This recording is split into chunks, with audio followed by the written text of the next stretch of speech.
In the quiet, fog-shrouded town of Black Hollow, nestled deep within the woods, there stood an ancient manor known as Ashwick House. The mansion had been abandoned for decades, its crumbling facade and overgrown gardens a testament to the dark secrets it held. But within its dusty attic, hidden beneath a moth-eaten sheet, sat a dollhouse, a perfect replica of Ashwick House itself. This was no ordinary toy. It was cursed, a vessel for something sinister that had plagued the family who once lived there for generations. The dollhouse had been crafted in the late 1800s by Elias Ashwick, a reclusive toy maker with a penchant for the macabre. He had built it for his daughter, Eleanor, a frail and lonely child who adored it at first. But soon, strange things began to happen.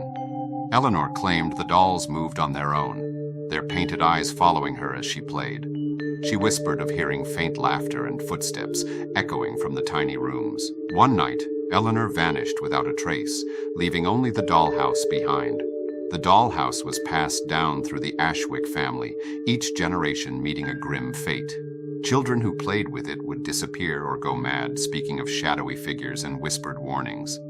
Eventually, the family abandoned the manor, leaving the dollhouse to gather dust in the attic. But it was never truly forgotten. Years later, the dollhouse found its way into the hands of Emily Carter, a young woman who had inherited Ashwick House from a distant relative. Emily, an artist with a fascination for the eerie, was drawn to the dollhouse's intricate craftsmanship. She brought it into her studio, unaware of its dark history. At first, everything seemed normal. Emily spent hours admiring the tiny furniture, the delicate curtains, and the lifelike dolls that inhabited the miniature rooms. But soon, she began to notice oddities. The dolls were never where she left them.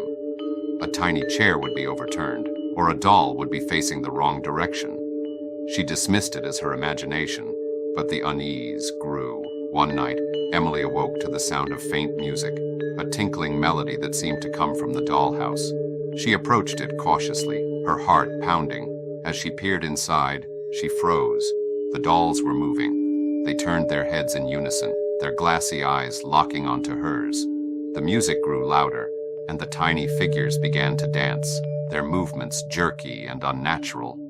Emily stumbled back, but the dollhouse seemed to pull her in, its tiny rooms expanding before her eyes. Suddenly, she was inside the dollhouse, the walls closing in around her.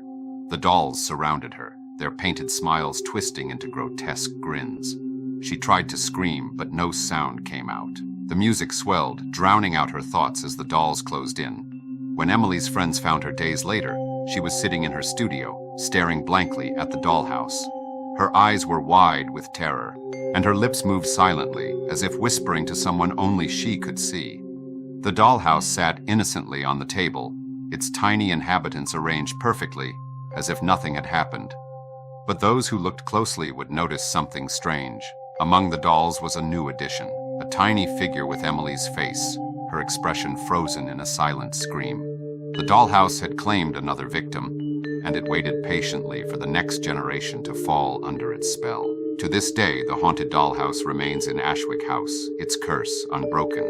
Those who dare to enter the manor swear they can hear faint laughter and the sound of tiny footsteps echoing through the halls, and if you listen closely, you might hear the tinkling melody of the dollhouse, calling out to its next victim.